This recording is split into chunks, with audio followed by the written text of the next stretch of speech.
Cette vidéo est devenue virale et je vais être honnête, elle m'a terrifiée. La scène se passe à Las Vegas. Un homme passe devant une maison. Il aperçoit la femme qui y vit par la fenêtre. Are you sure? I just rang your doorbell because I have a couple questions for you. Cet homme s'appelle Christopher David Sums. Il a 40 ans. Il est un fugitif recherché en Californie et dans le Minnesota pour des agressions. Are you sure? I just rang your doorbell because I have a couple questions for you. Il n'est clairement pas dans un état normal. Are you sure? What? Are you sure? I just rang your doorbell because I have a couple questions for you.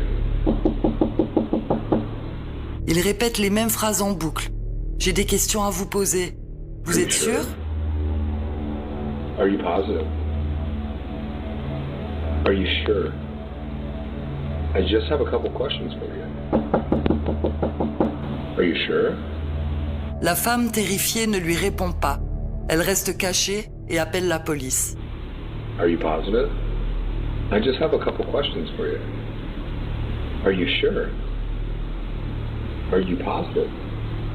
Are you sure? Are you absolutely certain? Shit. How are you? What? Alors qu'il commence à s'éloigner, le mari, depuis son lieu de travail, s'adresse à lui via la sonnette vidéo. Yeah? Are you sure? Who are you? Hey, I just had a couple questions. I just wanted to ask you about AB Fuel.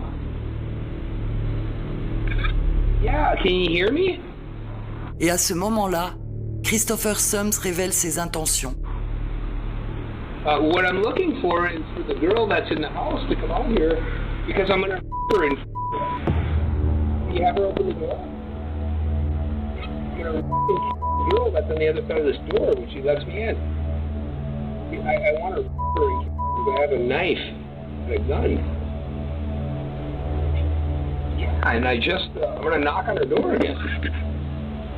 Il veut que la femme ouvre afin qu'il puisse la violer et la tuer. All right.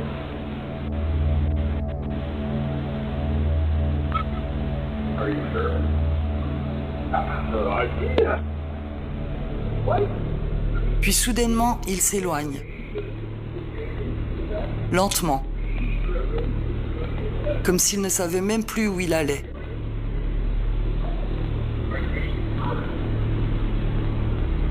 La victime décidera de publier la vidéo sur Facebook pour alerter ses voisins. La vidéo devenue virale en quelques heures permettra à une femme de l'identifier. Il sera arrêté le lendemain. Mais au poste, impossible de prendre ses empreintes. Impossible même de connaître sa véritable identité. Il déclare être le Saint-Esprit.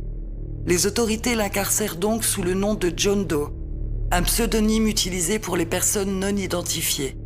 Le 20 août 2021, le tribunal le jugera inapte à comparaître et le 22, une expertise psychiatrique sera ordonnée.